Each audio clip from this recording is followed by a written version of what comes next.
Hello guys and welcome back. Welcome to the second part of our guide playthrough of the X-Com Enemy Uknown game. In the first part, guys, I told you how to successfully create your base, how to build your base, and how to pass the first two crucial months of the campaign, which in the first 2 months is the line between succeed in keeping all the countries in the X-Com project or losing some countries or all the countries on the X-Com project. So, but what if you have any questions, if you have anything that you want to ask, please let me know in the comments. I will be happy to answer. So in this episode, what we will do is I will teach you how, or I will tell you my own opinion on how to create one super squad, one team that will help you pass through the entire campaign, that will be able to get through almost any situation, and a team that will be able to handle anything that the game throws to them. So, but always keep in mind that this is my personal preference of my team, of my build, how I like to play things, especially in this strategy game. So let me load up my last save over here, and we'll go to the barracks. Alright. So, in the last episode I showed you my heavy class. Briefly, I will tell you my assault team class. I will tell you again briefly what I take on him. So, like I said in the previous episode, I always prefer defensive. Mostly, I prefer defensive abilities. I believe they are tougher, they are stronger than the offensive abilities. So, I believe tactical sense, lightning reflexes, and close combat specialists, especially these two. Lightning reflexes and close combat specialists are two very important skills to have, very OP skills to have. You will find yourself in very often in situations that you will have to charge someone who is in Overwatch, someone that will be able to hit you if you don't have lightning reflex on him.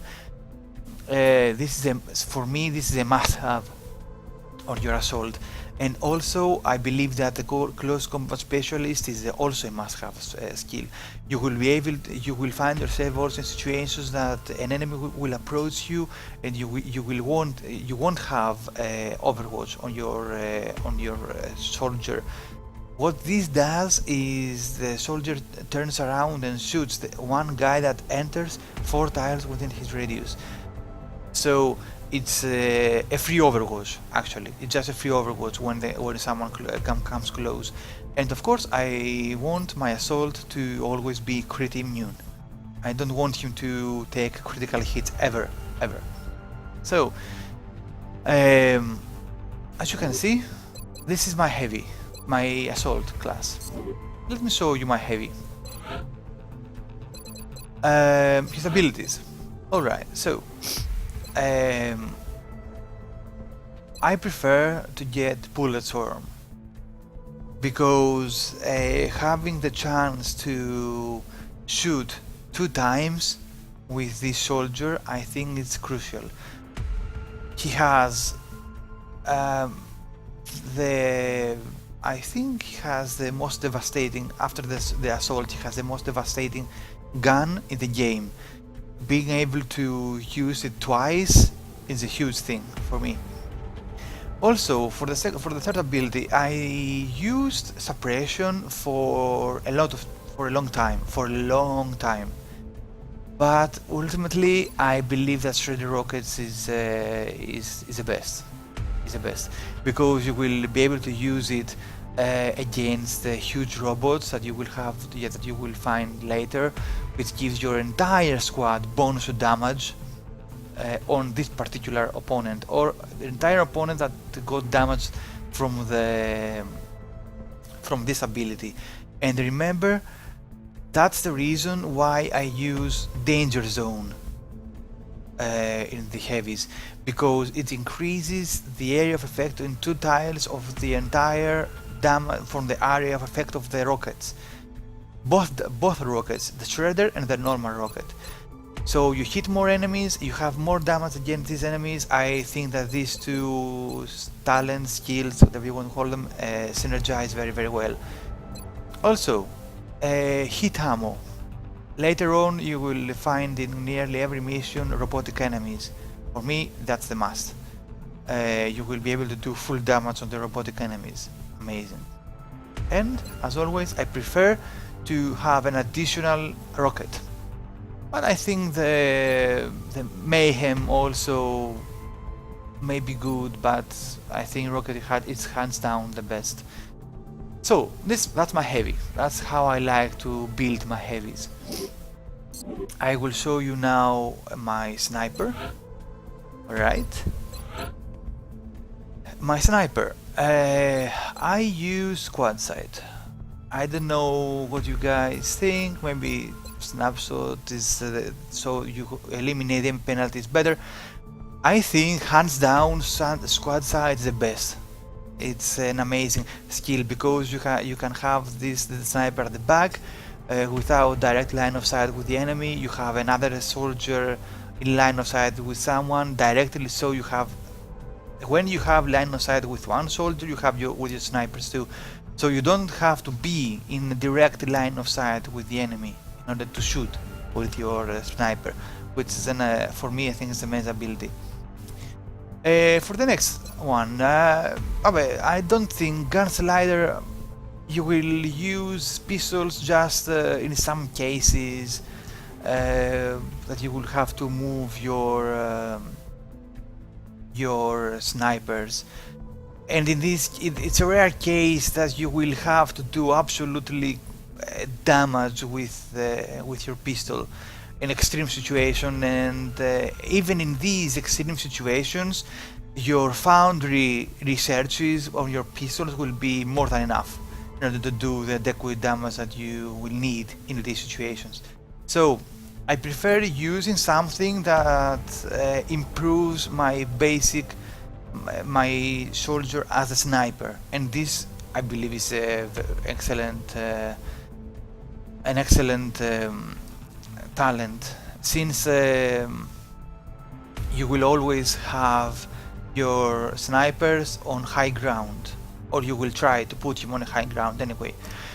Then going on, I use disable shot quite a lot at the start, or in a campaign that I played one time, but I found it anyway not very useful, because disabling the weapons of an enemy, I don't know, I can keep my marines safe most of the time, so I prefer having the battle scanner, so to take a peek in rooms, to evade ganks from places that you can't see from enemies, etc. I think battle scanner is important to have. And opportunist. For me, my personal opinion is that opportunist is an amazing talent. Eliminates the aim penalty on reaction shots, and your reaction shots now can be criticals. So that's huge. That's huge. Being from someone that I like to use Overwatch on my snipers a lot, to the point that I prefer, when it's my turn, I prefer to use my snipers firstly to put them on Overwatch. So when I move my soldier forward and reveal an enemy, if I reveal an enemy and the enemy moves, my snipers can hit directly on this enemy. So that's big actually. And double tap, I don't think I have to explain this a lot. Actually, it allows your actions to be used for standard shots, headshots and double shots. So actually what you can do is fire 2 times. If you don't move your sniper, you can fire twice. Sorry about that. So I was saying that you can fire twice your gun. So that's huge. That's huge. So that's how I prefer to build my sniper. He gets the squad side, so he can cover a very long area or in the battlefield. You have utility with the battle scanner, and you have shit on damage because you can fire twice with your sniper. And the support, yes, of course, the support. I have one support, but it does a very important job. I believe that sprinter is very important for him. You will have to get to a friend and cure him from poison. You will have to take him to cover an area that you must put him on overwatch. You will have to revive someone. You will have to get closer in order to throw that grenade. So that's how I prefer to use them as a true support. So what I mean is that one time in one walkthrough that I did, I had two supports and I used them offensively. I took suppression, I took grenades, etc. But covering fire, I thought it would be cool to trigger a reaction shot when someone fired. But at the end, I don't know, it didn't seem very useful like that. It didn't seem very consistent in the fights, etc. What I prefer to do is have a support that he can use 3 times his medkit. He can revive someone also instead of just stabilizing the trooper. He heals him too. So what this means is that when it brings him back with 33% of his maximum health, when at the end you have a soldier with a Titan armor, and maybe the extra slot that gives you more, the cheating, how is it called? It brings back your soldier with a significant amount of health points. So that's big. That's big, actually. And as you can see over here, I like my Marines to have the extra defense, or that the smoke provides. Combat Racks is not bad if you are able to use this ability in the main that is meant to be played. Take it. But I don't know, I don't find it very useful in my playstyle, at least. I don't have, as you can see over here, I don't have the next 2 slots unlocked in this soldier.